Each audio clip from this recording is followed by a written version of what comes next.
Today, here's what I'd like to do today. I'd like to talk to you about a different way, maybe a new way for some of you about thinking about the craft of the singing actor.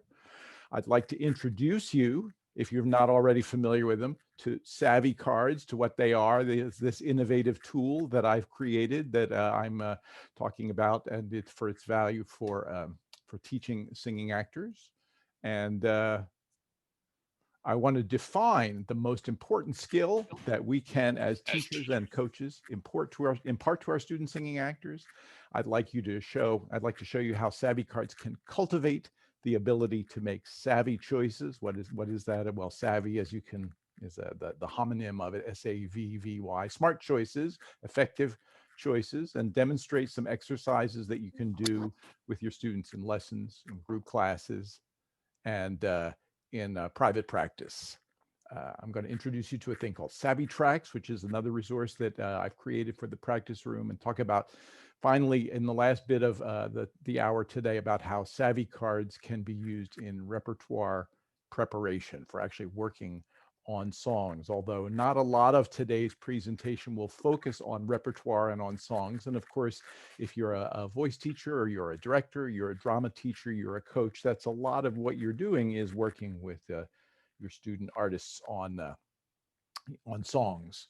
But I found that it was really useful to take a step back from songs. This was something that I figured out kind of early on in my teaching career, that just like a ballet dancer spends a lot of time at the bar working on rudiments, working on fundamentals of technique before going out onto the floor to work on combinations and on choreography. Just in the same way that an instrumentalist will, like a percussionist, a snare drum player will work on rudiments, paradiddles, and so on, and really acquire technical skills, or a pianist will work on scales and etudes and finger exercises. That there was some value in really doing something like that for singing actors as well. So that's a lot of the work that I've been doing in developing the SAVI system. What is SAVI? Well, SAVI is an acronym. As some of you know, these are the 4 key attributes for me of effective singing acting. Singing acting is good when it is specific, when it is authentic, when it is varied, and when it has intensity, when it is intense. I think in many ways those terms are self-defining, but as I work with students, it's really, I found it helpful to dig into what those 4 different things mean and how they relate to one another. But in a nutshell, the SAVI pedagogy that I've developed is built on the notion that we express ourselves not just in words and in sounds, but in behavior. And the singing actor's chief creative task is to create behavior that communicates the dramatic event phrase by phrase. So that's really a kind of key notion of the SAVI pedagogy here, this idea that the chief creative task is to create behavior that communicates itself phrase by phrase. I'm just going to take a pause from this for a second here, and to get out of, wait, I need to get out of here for a moment, because I've got people who are in the waiting room and I can't seem to get them in. There we go. There we go. All right. So these things called SAVI cards. Let's just take a second and see what they are. If you don't have them with you, here's a little, in this little video. They are a collection of 104 different cards that come with a little instruction pamphlet here that really offers a lot of key ideas about how to use them. And then, as you'll see, there are cards like the size of playing cards or baseball trading cards, and we'll take a closer look at the different categories that we have in a moment. So SAVI cards were originally created to be used in the classroom. I was using them in the classroom with students who were doing exercises, and they're absolutely, if you've seen me demonstrate, as I know a few of you have at conferences and so on, see them used in the classroom. They certainly are a powerful tool for the classroom, but I found them especially useful in the last year for work in the practice room. That is, they really lend themselves beautifully to work when you're alone in the practice room or when your students are alone in the practice room. And they can also be used very successfully in an environment where you're teaching, say, over Zoom, teaching one-on-one or coaching one-on-one over Zoom, but where the student at the other end has those cards. Right.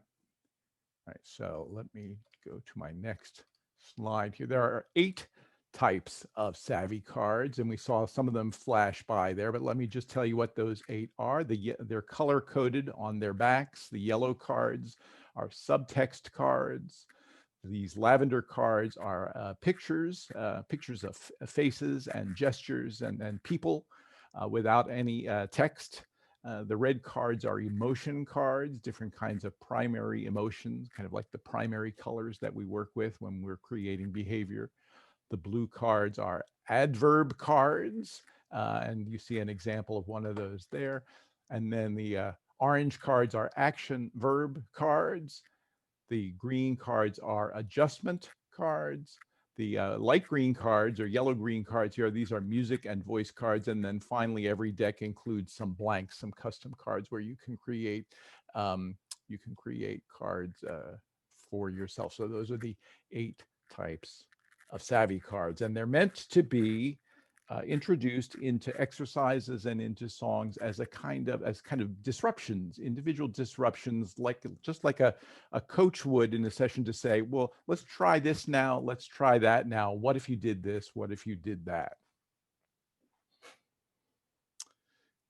SAVI cards are really designed to help your students learn the thing that, in my mind, is the most important thing that singing actors need to know.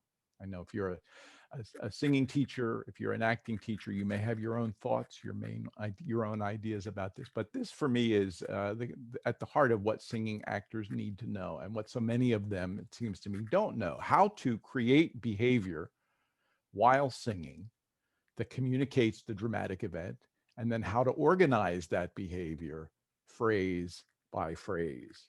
Notice this is really a different sort of proposition than just singing a song, or for that matter, living truthfully under imaginary circumstances. But the task of the singing actor, as I say, is to create behavior while singing that communicates the dramatic event, and then to organize that behavior phrase by phrase. Okay, what do I mean by behavior? Well, as you see from this slide here, behavior comes in a couple of different flavors. Behavior from when you're singing can take the form of what's going on in your face and eyes. Your face and eyes communicate all the time. The power of the eyes to communicate is particularly great. Another category of behavior: gesture, body language, movement, the things that you do physically. When we're working in this kind of Zoom environment, sometimes we tend to put a lot of attention in the face and eyes, but not so much in the gesture and body language and movement. And that's one of the challenges of working with singers in Zoom, is to get them to be gestural and physical, to move as well. And then things that also involve the voice, the sound that you're making, how you breathe, how you pronounce your words, your diction. Those are other kinds of behavior as well. So facial behavior, body behavior, voice behavior, 3 main categories. And often usually those three are all going on at once. If you're listening to a recording, if you're listening to an original cast album, you're getting the voice choices, but you're not getting what's going on with the face and with the body. And all 3 of those come together very powerfully to make a performance. But in a nutshell, when we're talking about behavior, we're talking about choices, about making choices. And so what I use the SAVI cards for is to condition the student singing actor to make choices. So we're just going to do a little bit of a demonstration here, and this is a pretty simple one, and one that you can participate on your own. And I'm going to put the cards on the screen for this one.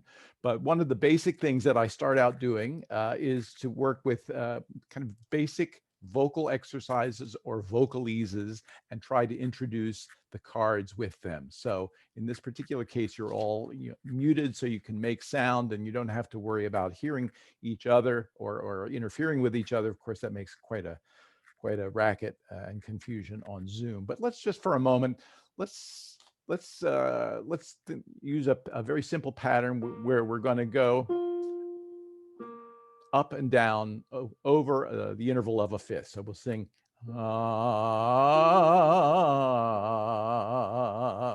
very simple pattern here. I've got a little keyboard out of sight down below me here that I'm using right now that works good for this. And while we do this, I'm going to show you some of these emotion cards, and we're just going to explore a little bit what happens when we introduce the element of emotion into this. First of all, give yourself a couple of times just to try that phrase out. So go ahead and sing that if you want to sing along. Ready?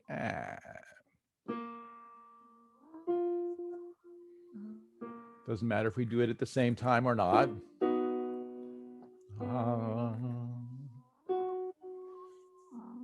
All right, so that's the music by itself. But now let's introduce an emotional quality into it, the quality of passion. If you're going to introduce passion into that phrase, ardor, romantic passion, how would you breathe with that?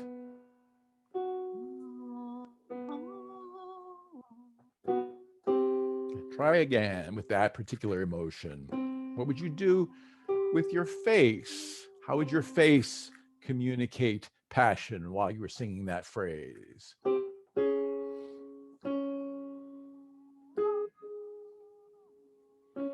And how might your body express itself to convey that? And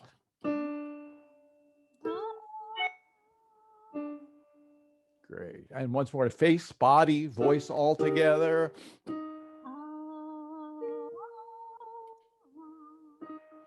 Great, great. I can see a few of you trying to line that along with me, and that's great. But now let's try that same vocal pattern, but with a different emotion here, right? So disgust, of course, is going to sound different. First of all, with the voice, how does it sound different when you're singing with disgust?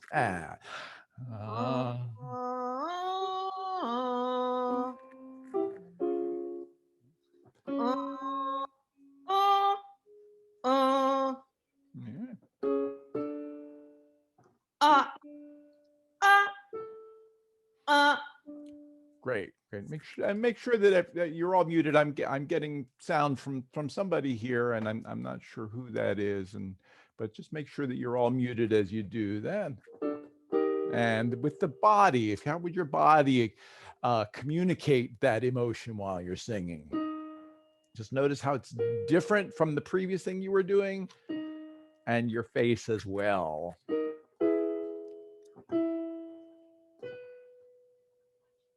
All right, great, thank you.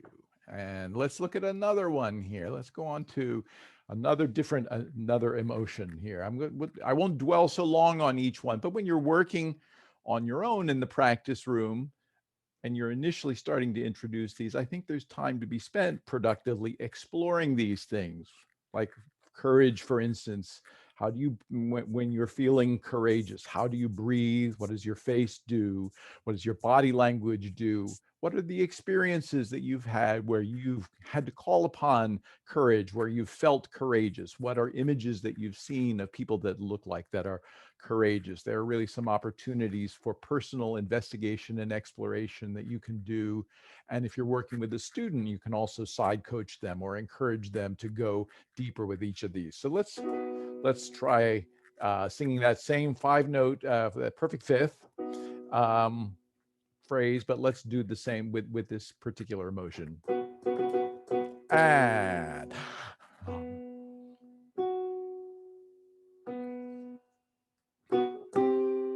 with the voice, put that in your sound.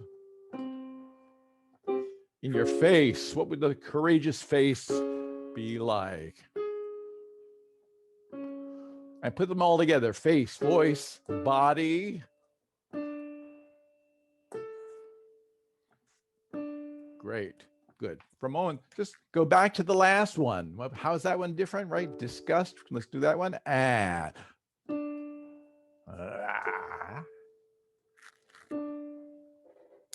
And then back to courage, the one that we were doing a moment ago. Ah.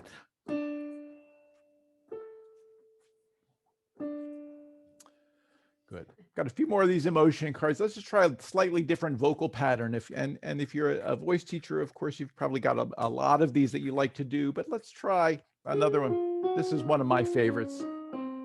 It's just a pattern of descending thirds. Often I use the vowels or the sounds may, me, ma, mo, moo. Right, you don't have to go necessarily. I'll play these on the piano, but remember that you can, when you're doing this on your own, you can go whatever tempo you like.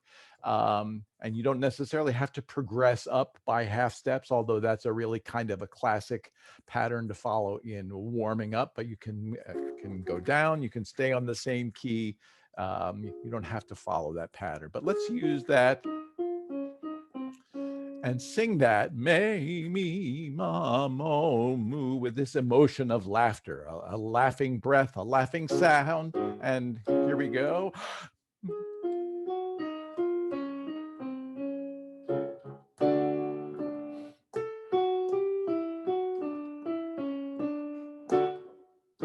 How do you breathe when you're laughing? Doesn't have to necessarily be legato. It can be staccato. What is your face doing? And your body.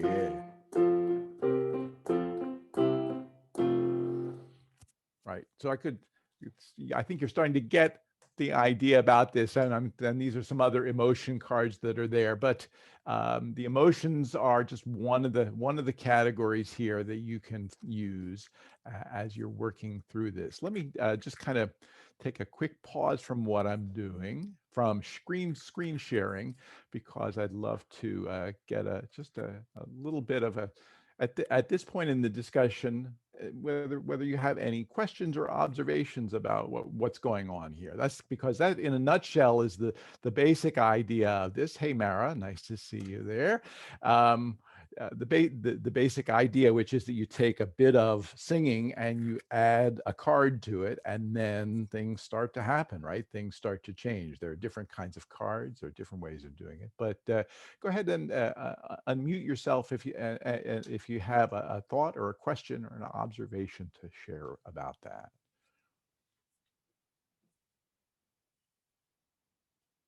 Anybody feel like they want to jump in yet, or because I can certainly continue to demonstrate. I have more to demonstrate next. Yes. Hi, Kirsten. Oh, Was that a wave yeah, at me there? Hi. yeah, and I was trying to find the There the we go.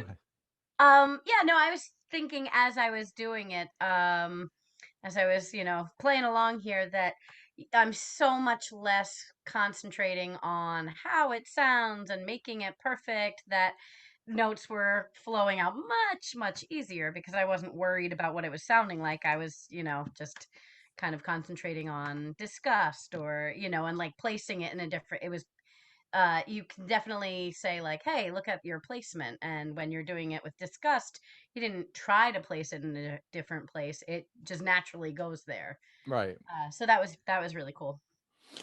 Great, great. Yes, I think that's a part of the power of the cards is that for the student singer, they're not necessarily thinking about singing in a way that they so often are in a voice lesson, which brings inevitably a kind of tension, doesn't it? A kind of kind of constraint. You get kind of sort of bound up, and you're thinking, "Am I doing this right? Am I making the right sound?" And the cards kind of move the student singer's point of concentration, their point of focus, to another place, and they feel freer, as you said you did.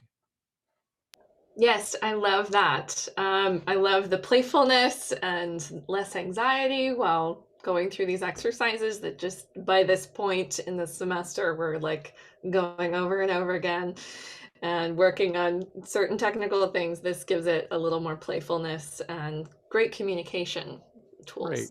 Yeah, yeah. And playfulness, the idea of play brings with it, you know, fun and excitement and ease, and that's always been my experience when I bring these into the studio or into the classroom. And then I think for somebody working in the practice room with these, working on their own, it kind of brings that quality of play back into the practice room as well. Um, I taught just a month or so ago an online class in repertoire preparation using the cards, and where all of the participants in the class had their cards in their own individual locations. And we talked about the challenges of practicing and of working alone, and how it really is just a kind of desert, that's it's like solitary confinement. You're alone in the practice room, or you're alone in your house in the room where you practice.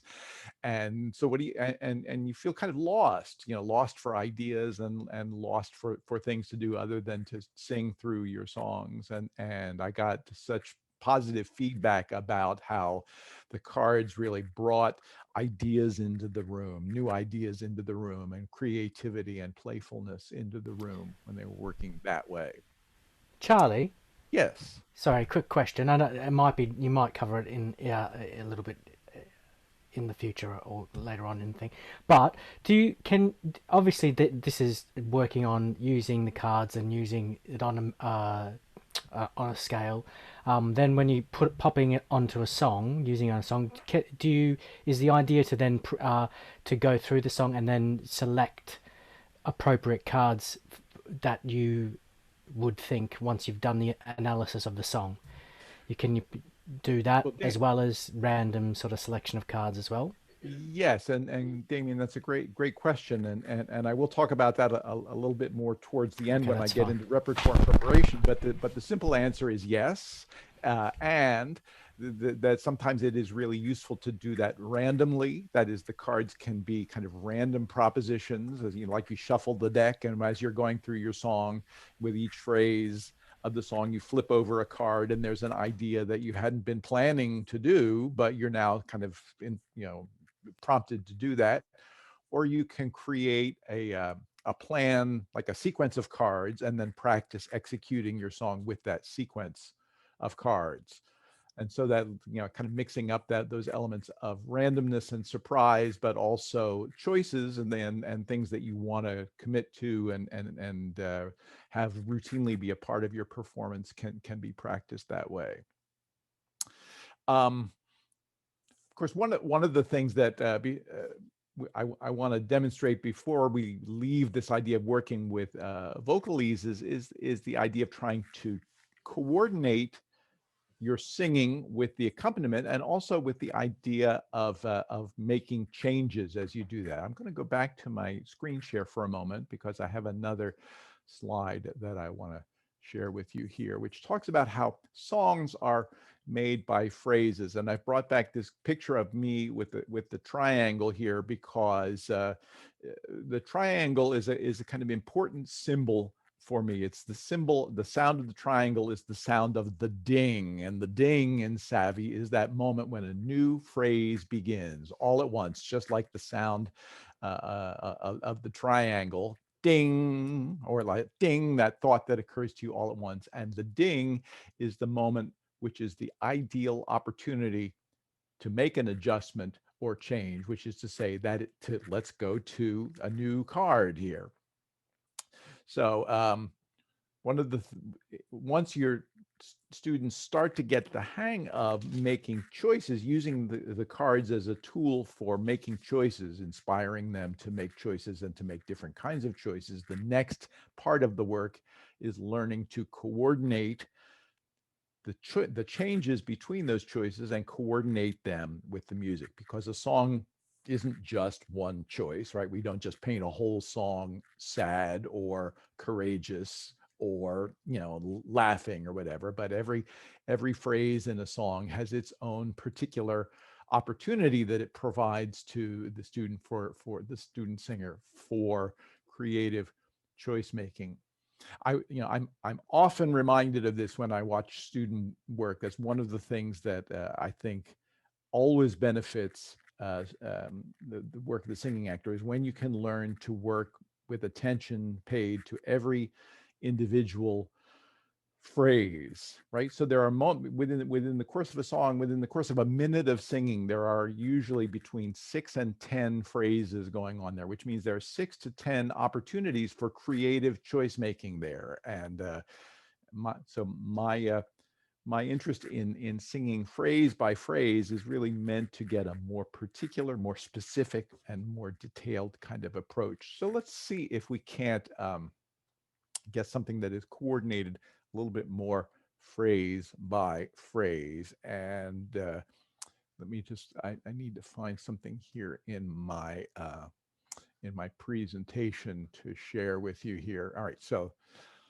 this is a pre-recorded video. We'll do this with a recorded example, and then if you've got your cards with you, I'm gonna just I'll run it again and also invite you to try this out if you've got cards of your own. We're going to do this with the yellow cards, which are the subtext cards, again, just for the purposes of this demonstration. And what's going to happen in this? Well, let's just watch the video once and see how it goes. So then we'll practice singing along with that. Okay, so this is.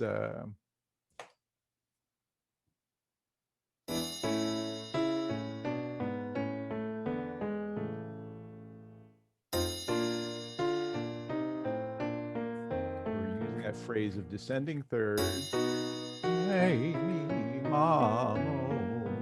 But in each case, the subtext, this is, you want to take this phrase of subtext and let it be the basis for the choice that you're going to make when you sing.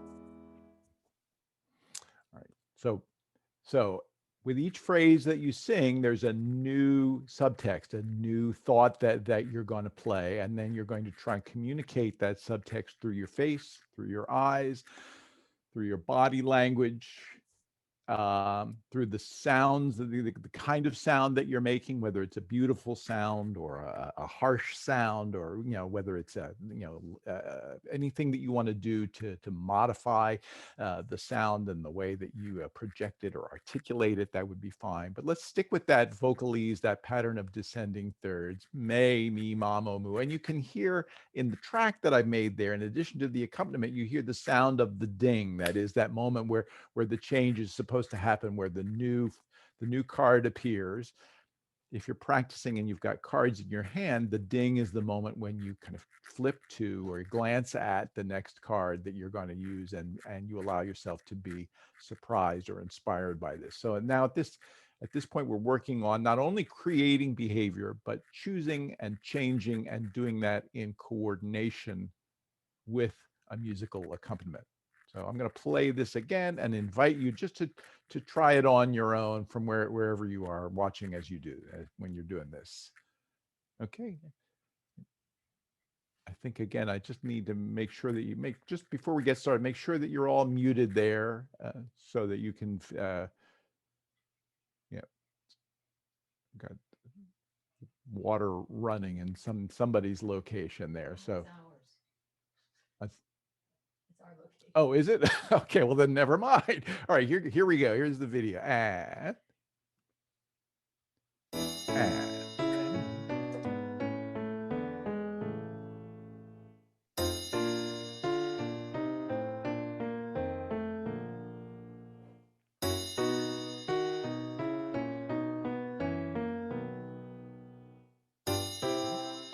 how does that bit of subtext make you behave?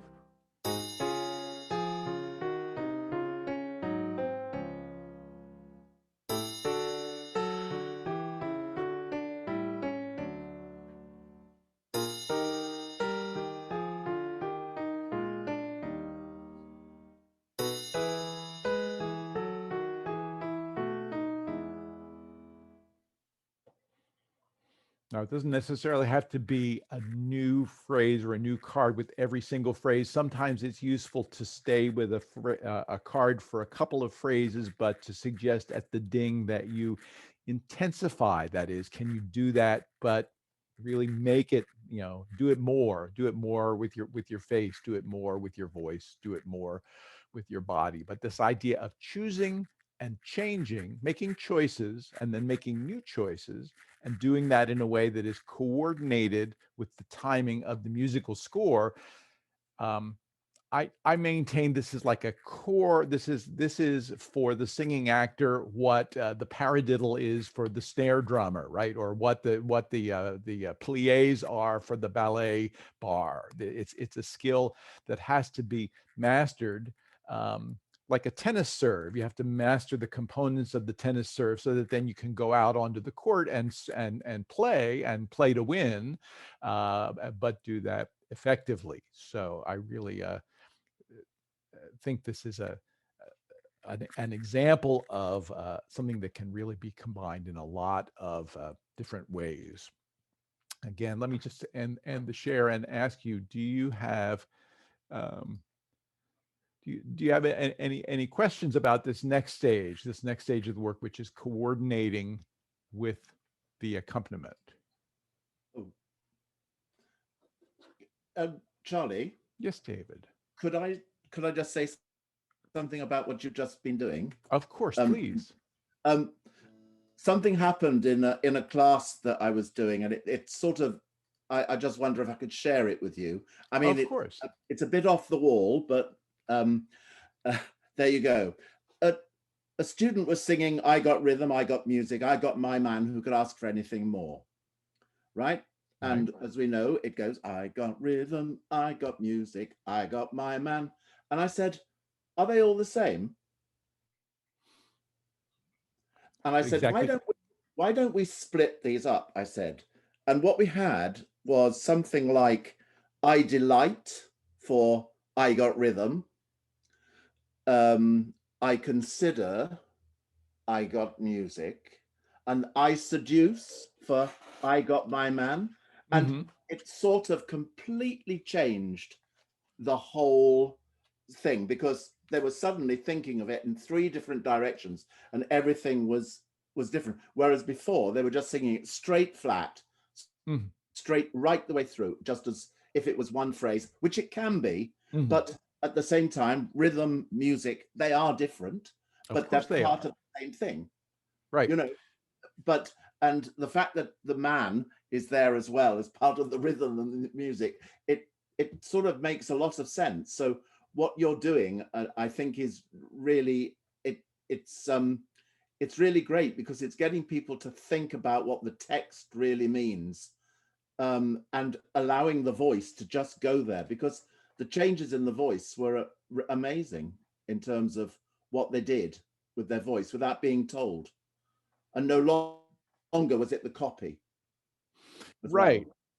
No, I think that question that you asked your student, which is, are those all the same, is like gets right to the heart of the matter for me. And so often I see this in work that is kind of vague and general, that the singer is going through the song but not considering how phrase number 2 relates to phrase number 1, how it may be entirely different, like it refutes the previous phrase, it might be a modification of the previous phrase, it might be an intensification of the previous phrase, but somehow it's different. And just by saying, let's consider "I got rhythm, I got music" as 2 different things, with the possibility of different behavior for those, that suddenly it begins to come alive. And then when you get to the 4th phrase, "Who could ask for anything more?" right? You've had 3 statements. Now you've got a question, exactly, right? And so that, and not only that, but a question that arrives on a syncopated upbeat, right? So that really makes it different, the 4th one different from the previous 3. So and it also becomes, I mean, somebody's already said it, but it really does become much more fun. Well, much more fun, much more interesting, much more challenging. All of those things. Yeah. So as you can imagine, also, there's a big part of the work to be, or an important part of the work that I do in the studio, is pulling a song apart into its phrases. Yeah. Right.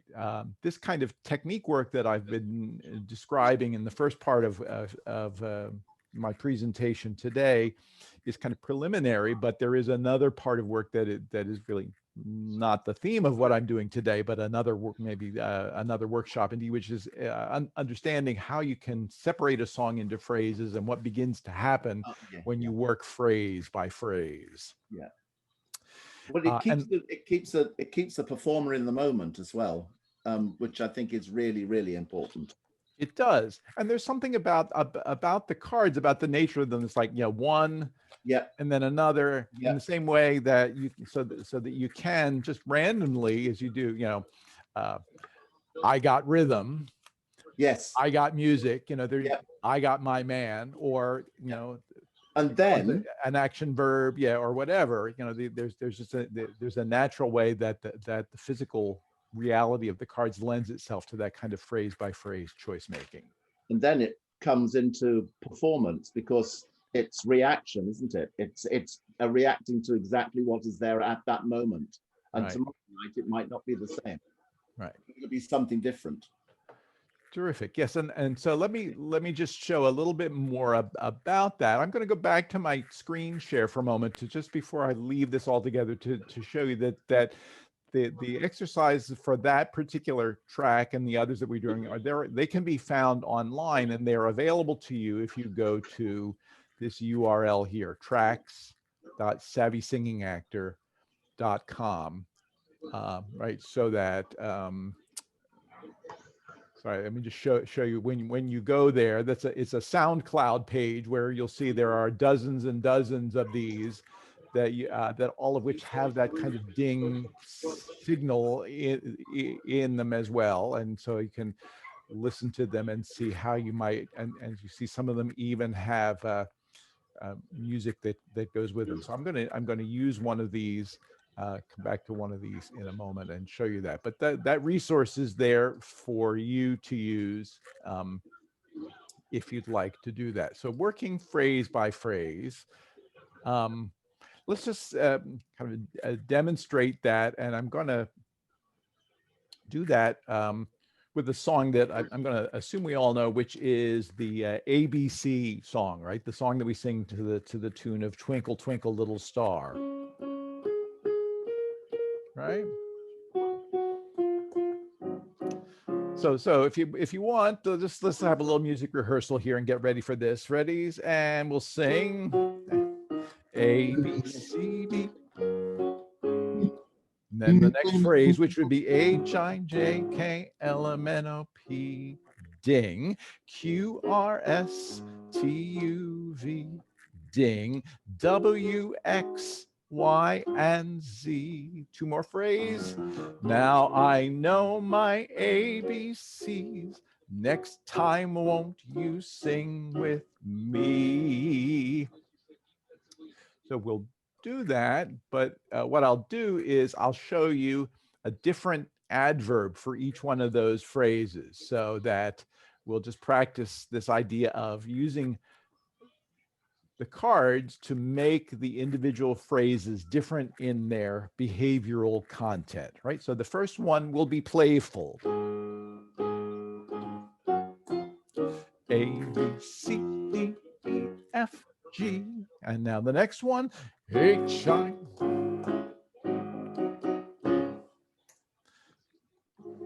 R, S, T, U, V.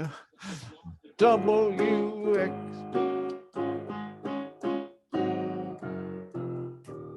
Now I know my ABCs. Next time, won't you?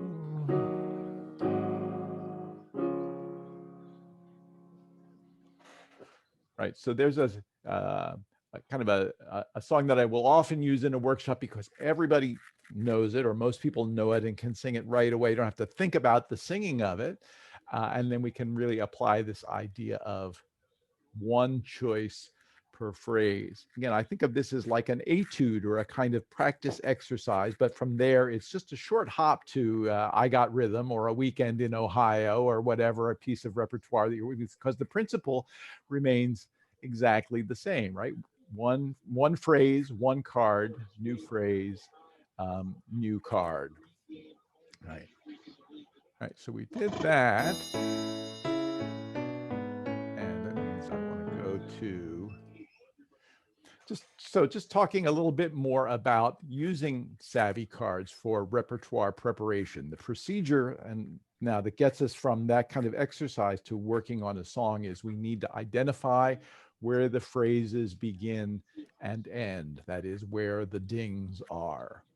And then in an exploratory process, we could try out different cards with each individual phrase and try out linking them together. So like following David's example, and with I Got Rhythm, you might say, all right, I'm going to take the card to apologize with the first phrase and see how that might fit or not fit that. Or I can try a particular gesture card or a particular emotion card. And then for the next one, I Got Music, try out some different cards and then link them together so that you're not only working on the individual choices, but the transition between the choices. And adding on one by one, or randomly mixing them up, giving the student the chance to explore the song and try out some different choices.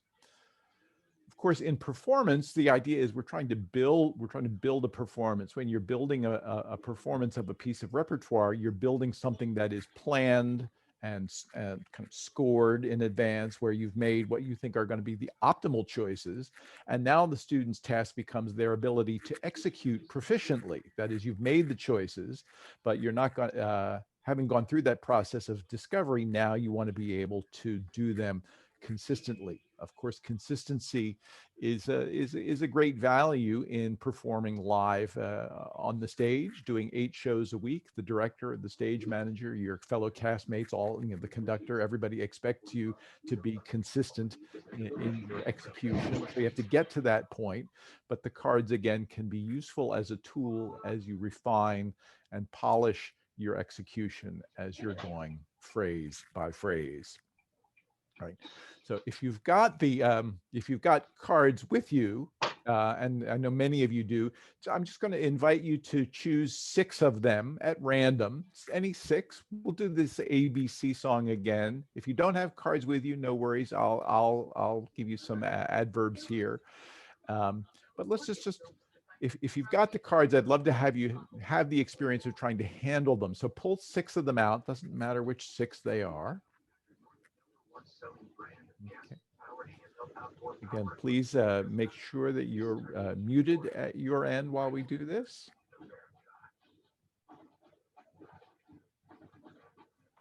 All right, so, and again, the thing about these exercises, you can put them in any key that you like here. So here's our ABC song. If you're using the cards on the screen, you can follow along in the screen, but otherwise use the ones that you've picked out for yourself. And ready and go.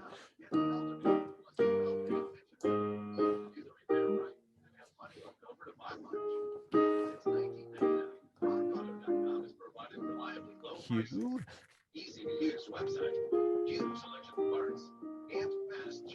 W. Oops, sorry.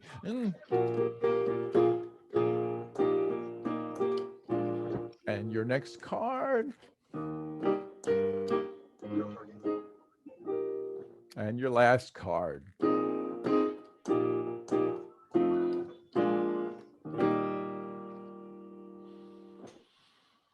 Right. So then imagine you could take those same cards, you could put them in a different order. You could say, well, I liked a couple of these, but this one didn't particularly work for me, so I'm going to swap something out for there. And it becomes a way of exploring the material and then arriving at a set of choices that you feel good about and that you're going to be able to use in performance.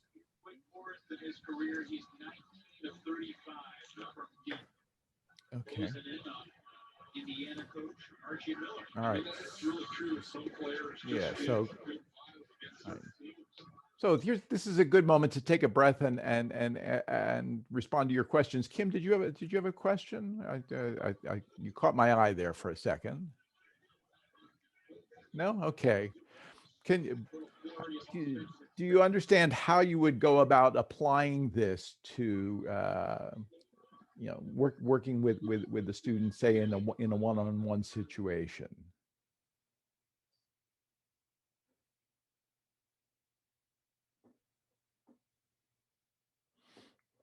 It's sometimes May a I little. ask a question? Oh, of course. I was wondering, the examples that you've used, like this last one, it used only the adverb cards. The Right. one before that, it used the emotion. Would you hand them out randomly, including those facial expression cards, or are we just dealing with, we're just going to use the adverb cards for this exercise, or do you do 6 cards at random, or how do you decide?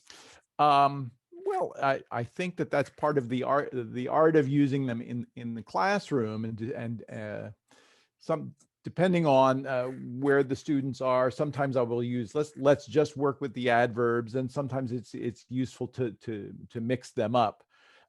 We haven't really spent much time with the picture cards, and the picture cards are a particularly interesting variation on all this, because the picture cards don't give you any verbal information. Instead, they just give you an image to look at, right? So you might see, a student might pull a card like this, and either be, I would say, you could imitate that, just do what's on that picture, really try and imitate that behavior, what you see there.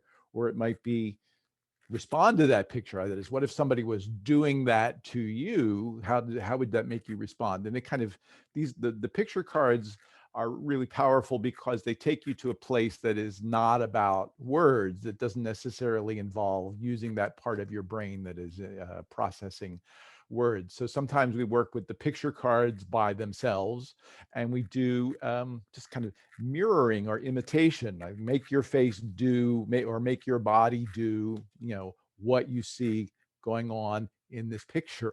And then the student, has to actually put that particular behavior on. The picture cards are very prescriptive. So that's one kind of work that I think is really useful to do. Some of the cards invite a kind of outside in way of working. That is, the card says, do this, point your finger like that, or make your face do that, or they really describe a result. Some directors and some acting teachers are uncomfortable with the idea of talking in terms of results. I am less so. I have found that talking about externals and talking about results is often a useful form of shorthand, a useful way of communicating with an actor. But some of the cards are also very internal in their nature, right? This bit of subtext, this bit of emotion, right? You want to create something within yourself and then see how that might express itself. So I think it really is up to the how your impulse as a teacher to kind of sense, well, what do we need at this moment? What would be useful? Or maybe your curiosity, what would be useful, what would be fun at this moment to try. I love this idea. I love the picture cards. I feel like it's so hard to create looking into someone's eyes when you are practicing. So I think this is amazing to have an expression looking back at you. Yeah. Well, and do you think it would be more useful to imitate that, or to like react to that? React, absolutely. React to it. Yeah, I think I've done it both ways, and both seem to get some really interesting results.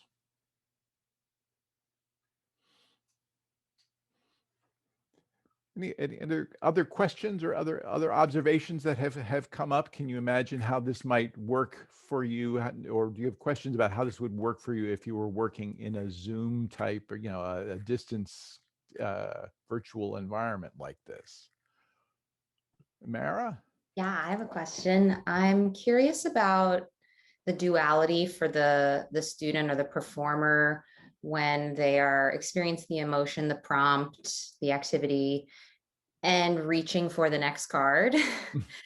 Can you speak about that independent activity versus I can see when you're in a practice room in a non-COVID space, right, in a non-COVID time.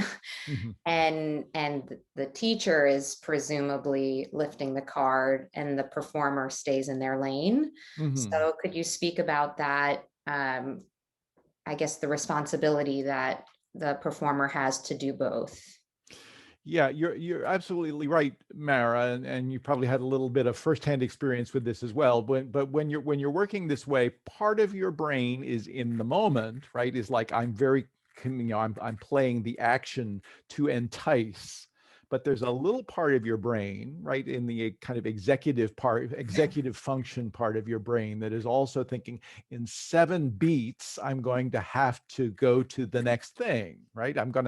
And so just like when you're driving a car, part of you is barreling down the road and part of you knows that, oh, in 50 yards I'm going to have to make an exit. There is a kind of a fundamental duality that is part of this process here, part of the mind of the singing actor, the way the singing actor's mind works.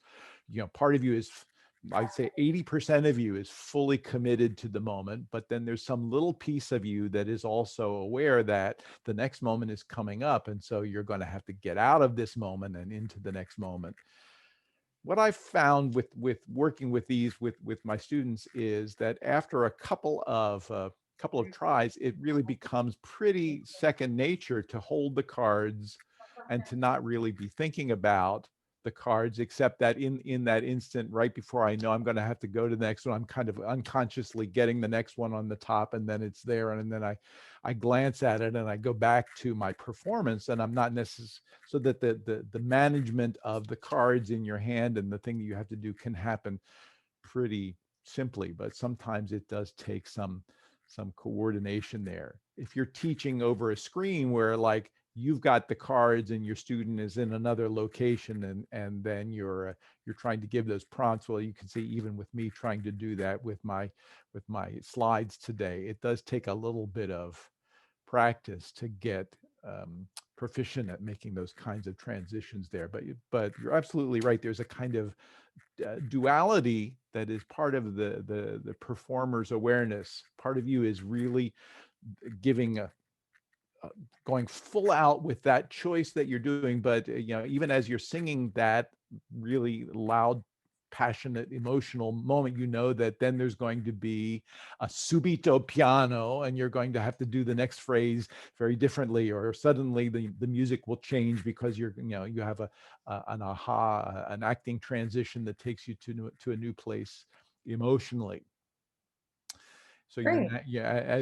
as you're singing, you're also kind of driving, maybe navigating and driving at the same time. They're two different functions of the brain, and you have to get them to work together. Does that describe your experience, Mara, with working this way? Well, that's helpful. It kind of just contextualizes it in a way of the things that we're already doing. Case in point, how you mentioned dynamics, right? We're already multitasking, Mhm. and this is one additional layer to find your way into the process that might look like multitasking, but will become second nature.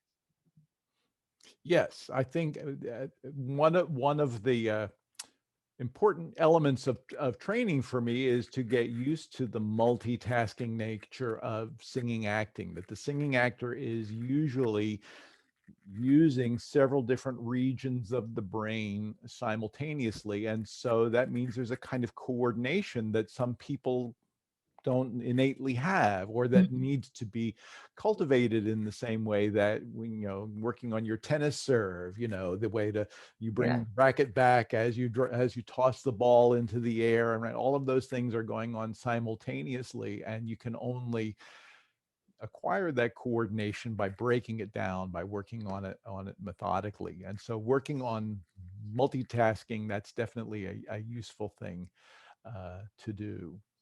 Yeah. Great, that's helpful. Right. We have just a couple of minutes left in the time that I'd planned to spend with you. And so if other people who haven't had a chance to ask a question yet, or have things that you're wondering about, I'd be interested to hear from you.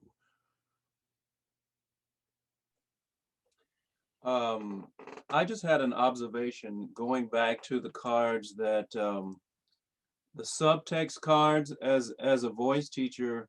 I mean, I found myself when you were playing the me, me, ma, mo, mu, I found myself not being able to quickly respond to the subtext. So what I would do for myself first is speak the subtext Mhm. and then sing it. So I think it might be helpful for students to be able to just take the time to ponder that subtext before singing the phrase and do a bit of slow practice that way.